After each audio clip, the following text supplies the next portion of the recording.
kembali di video perkuliahan aljabar lanjut. Kita akan masuk ke materi kita selanjutnya, yaitu subbab 3.4, di mana kita akan belajar mengenai nilai eigen dan vektor eigen. Nah, pada subbab ini, dan mungkin untuk subbab-subbab selanjutnya, kita akan berkonsentrasi pada sebuah pemetaan linier, tapi yang dari V ke V, ya. Jadi bukan lagi dari V ke W, tapi dari V ke V, atau sering dinotasikan sebagai seperti ini nih. Tuh. Jadi dari V ke dirinya sendiri. Nah, seringkali pemetaan linier yang seperti ini tuh disebut juga linier operator atau operator linier. Nah, kita masuk ke definisi kita yang pertama, definisi 341 ya. Jadi, ini adalah definisi apa itu vektor eigen dan apa itu nilai eigen. Jadi, misalkan T itu adalah operator linier, nah vektor eigen itu adalah vektor tak nol nih, syaratnya tuh. Ya, vektor tak nol, dan ada sebuah skalar, ya, sehingga peta dari si V adalah kelipatan dari si V. Gitu. Nah, ini adalah definisi dari vektor eigen. Ya. Dan K ini itu dikatakan nilai eigen yang berasosiasi dengan si V, si vektor eigen tersebut. Jadi, vektor eigen itu adalah vektor yang jika dipetakan, dia menjadi kelipatan dirinya sendiri. Ya. Dan kelipatan itu disebut dengan nilai eigen di sini. Nah, ini adalah definisi dari vektor dan nilai eigen. Semoga cukup jelas. Kita akan masuk ke satu contoh ya. Nah, di sini saya ada satu contoh, ya, ada suatu operator linier dari R2 ke R2 aja, yang mudah. Nah, di sini saya akan ambil satu vektor nih, ya, yaitu 1,1. Nah, ini 1,1 itu adalah vektor eigen. Kenapa?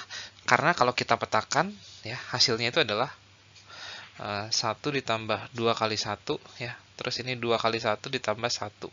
Hasilnya itu adalah 3,3. Nah, di sini Anda bisa lihat bahwa 1,1 jika dipetakan, dia menjadi kelipatan dari 1,1. Ya. Kelipatan 3, ya. Nah, oleh karena ini, 1,1 itu adalah vektor eigen yang berasosiasi dengan nilai eigen 3. Nah, apakah ada lagi vektor eigen selain ini? Ada, ya. Yaitu contohnya 22 ya. 22 juga sama. Jika dipetakan, ya, ini langsung aja hasilnya adalah 66. Ya. Jadi 22 itu adalah vektor eigen juga yang berasosiasi dengan nilai eigen yang sama, yaitu 3. Nah, apakah ada vektor yang lain yang berasosiasi dengan nilai eigen 3? Ada lagi gitu ya. Min 1 juga sama gitu. Nah, jika Anda coba petakan, hasilnya itu adalah min 3 ya, yaitu adalah 3 kali dari min 1. Ya, dan mungkin Anda bisa mencari contoh yang lain ya. Tapi di sini ada satu lagi vektor eigen ya, yang berasosiasi dengan nilai eigen yang lain, yaitu adalah 1 min 1. Nah, jika kita petakan, ini adalah 1 dikurangin 2, sementara ini 2 dikurangin 1. Ya, hasilnya itu adalah min 1, 1. Nah, ini adalah kelipatan dari 1 min 1, tapi kelipatannya kelipatan min 1 ya. Nah, jadi 1 min 1 juga adalah vektor eigen yang berasosiasi dengan nilai eigen min 1. Nah, semoga cukup jelas apa itu definisi dari vektor eigen dan apa itu definisi dari nilai eigen. Berikut ini ada satu contoh lagi. Nah, sekarang T itu adalah operator linier dari sebuah ruang vektor yang berdimensi tak hingga ya. Sekarang ini berdimensi tak hingga karena ruang vektor ini C tak hingga RR itu adalah ruang vektor yang berdimensi tak hingga karena basisnya itu ada banyak ya. Jadi tak hingga banyak ya basisnya. Nah, saya punya aturan pemetaannya itu adalah F itu fungsi dari R ke R itu dipetakan ke turunan kedua dikurangin dia gitu ya.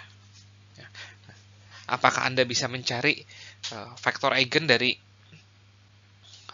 pemetaan ini atau operator ini?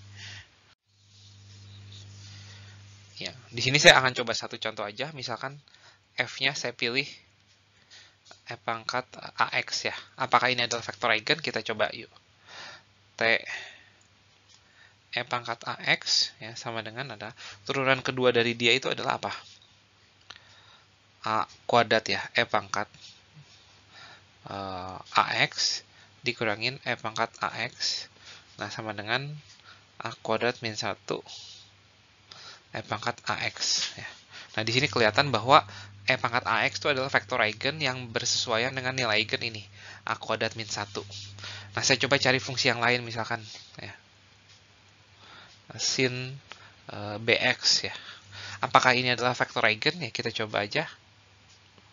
Sin BX. Sin BX kalau kita turunkan 2 kali, sin diturunkan jadi cos, cos diturunkan jadi sin lagi ya. Jadi ini min sin ya. Jadi ini adalah min B kuadrat sin BX dan dikurangi sin BX. Nah, hasilnya adalah min B kuadrat min 1 sin BX. Nah, di sini lagi-lagi sin BX itu adalah merupakan sebuah vektor eigen yang bersesuaian dengan nilai eigen min B kuadrat plus 1. Nah, sekarang saya ambil satu contoh yang bukan nilai eigen ya. X kuadrat nih. Peta dari X kuadrat itu adalah apa? Peta dari X kuadrat itu adalah turunan keduanya itu adalah 2 ya. 2 min X kuadrat ya. Nah, ini Anda tidak bisa membuat ini tuh menjadi suatu skalar. K dikalikan X kuadrat ini nggak bisa ya. Jadi, X kuadrat itu bukanlah vektor eigen. Nah, semoga cukup jelas. Ini contoh operator linear terhadap ruang vektor berdimensi tak hingga ya.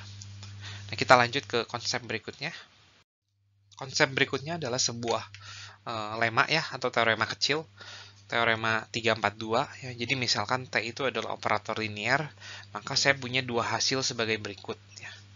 Nah, jadi V itu dikatakan vektor eigen dari si T yang bersesuaian dengan atau berasosiasi dengan nilai eigen R jika dan hanya jika V itu ada di kernel ini nih, di kernel pemetaan T min RI. Dengan itu adalah suatu operator identitas. Jadi ini merupakan salah satu cara untuk mencari vektor eigen ya. Jadi kalau kita bisa membuktikan teorema ini. Dan statement yang kedua itu adalah misalkan R adalah nilai eigen. Nah, maka himpunan semua vektor eigen yang bersesuaian dengan si R terus digabung dengan suatu vektor 0 itu membentuk sebuah subruang di V.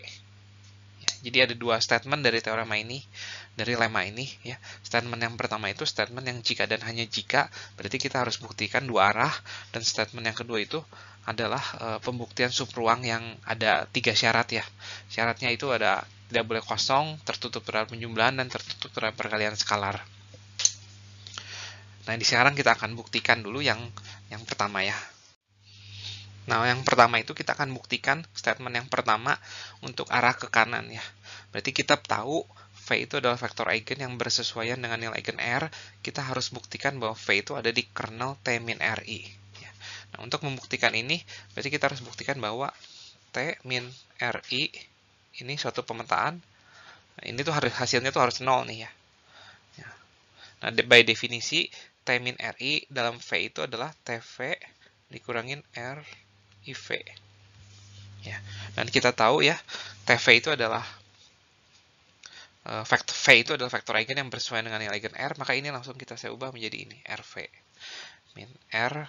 Nah, I kali V kan pemetaan identitas, berarti ini jadi V juga, berarti 0. Nah, jadi terbukti bahwa V itu ada di kernel T min RI.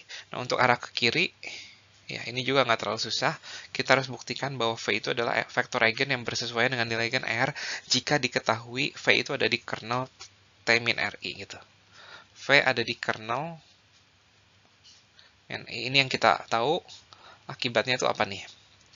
Akibatnya, saya ke bawah ya. Ini akibatnya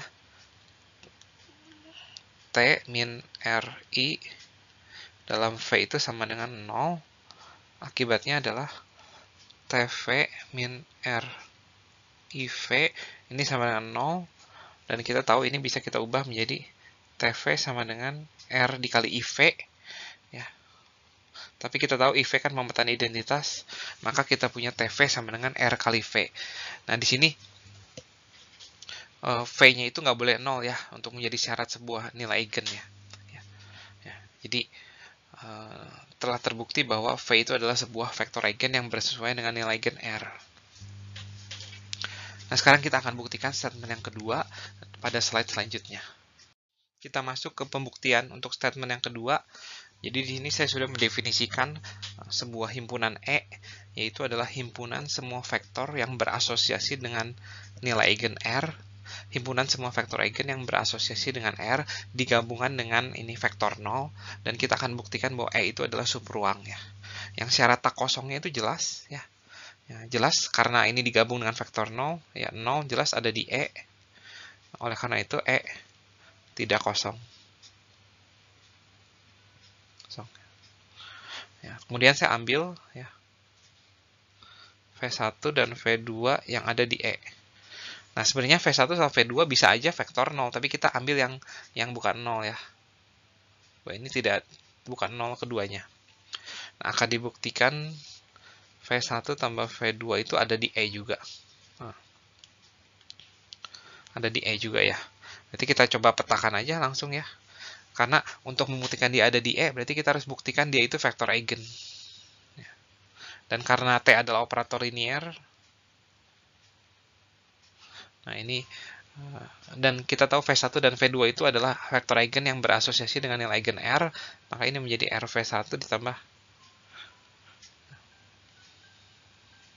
Nah, dari sini terbukti bahwa V1 dan V1 tambah V2 itu ada di E juga. Dan yang ketiga itu ya, ambil V1 ada di E, dan alfa anggota F sembarang ya. Jadi akan dibuktikan alfa V1 ada di E juga. Nah, ini kita pilih V1-nya yang bukan 0 ya. Nah, jadi kita petakan aja alfa V1 ya seperti ini. Ya, dan karena V1 adalah nilai eigen, kita punya ini. Dan kita bisa keluarkan R-nya ya. Nah, jadi terbukti alfa V1 ada di E ya. Dan dengan ini terbukti bahwa E itu adalah sebuah subruang. Nah, semoga cukup jelas pembuktian ini. Kita akan lanjut ke definisi selanjutnya.